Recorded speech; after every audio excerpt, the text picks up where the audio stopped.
Aminadong DICT, pahirapan ang pagsawata sa illegal na e-sabong websites dahil kahit natanggal na ito sa internet, mabilis din itong nakakabalik.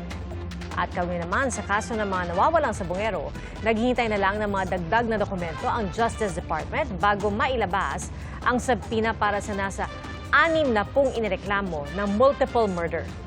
Saksi, si Tina Panganiban Perez. Isasalang na sa preliminary investigation ang mga reklamong multiple murder, kidnapping with serious illegal detention, enforced disappearance, at iba pang inihain ng mga kaanak ng 34 na nawawalang sabongero laban sa mga respondent. Ayon kay Prosecutor General Richard Anthony Fadulyon, pumasa sa evaluation stage ang mga reklamo. Buo na rin ang panel of prosecutors na hahawak sa pagdinig sa mga reklamo. Sa ngayon, hinihintay na lamang ang ibang dagdag na dokumento mula sa PNP bago mailabas sa mga subpoena sa nasa 6 na mga inireklamo.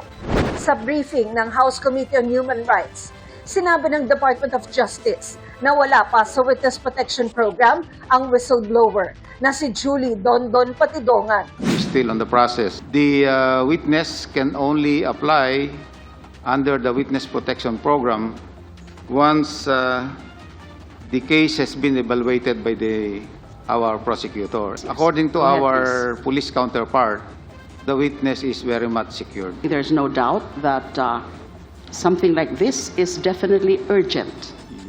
And we expect, of course, DOJ to act swiftly. Ayon sa DOJ, 18 police officers ang umano'y sangkot sa pagkawala ng mga sabongero.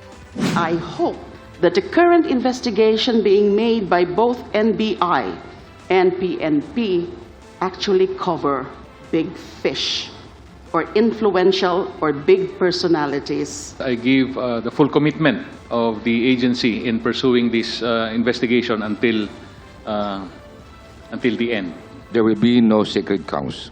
No government officials will be spared from criminal liability in the case of the abduction of cockfighting aficionados. Tanong ng isang kongresista, paano mahahabol ang mga may sala sakaling hindi mag-match ang DNA ng mga kamag-anak ng missing sabongeros sa mga butong nakuha sa Taal Lake? We can put weight dun po sa testimonial evidence of certain individuals.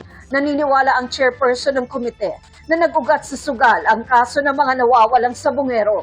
Gambling breeds other evils, crime, corruption, and violence. The case of the missing sabongeros proved this once again.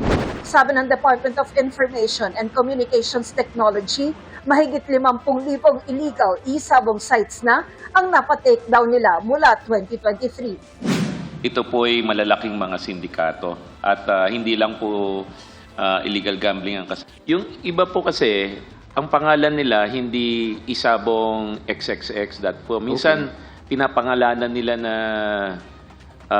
candy that something. So yung iba kasi dito, Mr. Chair, overseas eh. Bagamat nati-take down po, mabilis din po itong lumulutang. Gaano kabilis sila nakakabukas ng bagong site? Segundo lang po, Mr. Chair. It's one thing closing the sites. It's another thing stopping the operation. So kailangan may arrest. That's why yun yung pinaka-importante. Are arrests being made. Internet offers anonymity to users.